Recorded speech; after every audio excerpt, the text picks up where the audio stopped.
আপনাদের কারো বিরুদ্ধে না, কিন্তু খুব ভালোভাবে বুঝবেন, আপনি রাষ্ট্রীয় ক্ষমতায় চলে এসেছেন আর নামাজের ব্যবস্থা রাষ্ট্রীয়ভাবে কায়েম না করেছেন।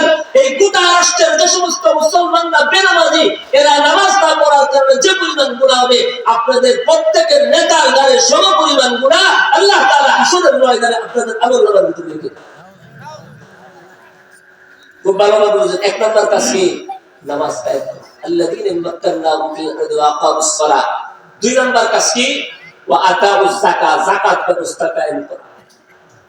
আজকে আমাদের সমাজে সুদ ব্যবস্থা রাষ্ট্রীয়ভাবে কায়েম হয়েছে, যাকাত ব্যবস্থা কায়েম হয় না। যদি যাকাতের ব্যবস্থা কায়েম হতো, দেশের ধর্মাত্ম প্রত্যেকটা ব্যক্তি তার সম্পদকে হিসাব করে যাকাত দিত।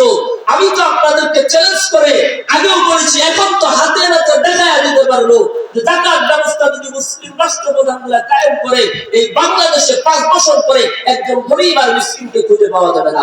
বলে হুজুর এত দলিল, এত শক্ত কথা কিভাবে বলেন? আমি আপনাদেরকে বলতে চাই, আজকের পৃথিবীর ইমারত ইসলামী আফগানিস্তানে যান, একটা ফকির পাবেন না।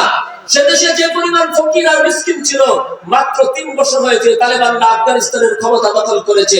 এই 3 বছরে প্রত্যেকটা ফকিরকে রাষ্ট্রীয়ভাবে লক্ষ লক্ষ টাকা ঋণ দিয়ে তাদেরকে এমন এক ব্যবস্থায় দিয়েছে। গত বছর পত্রিকায় আসতে একদিন আগে, গত রমজানে, যে ওই দেশের ভিক্ষুকরা, যারা আগে ভিক্ষুক ছিল, তারা এখন যাকাত দেওয়ার জন্য টাকা পয়সা দিয়ে আসছে। সুবহানাল্লাহ।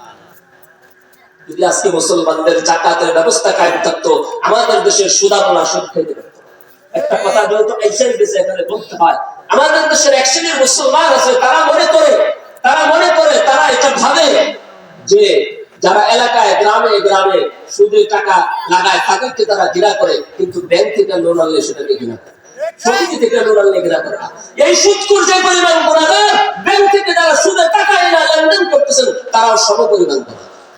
আর যারা সুদের কারবারের সাথে জড়িত আছেন, সুস্পষ্ট ভাবে বুঝে নেন, আপনার দুনিয়া আর আখিরাত, আপনার দুনিয়াও ধ্বংস, আপনার আখিরাতও ধ্বংস।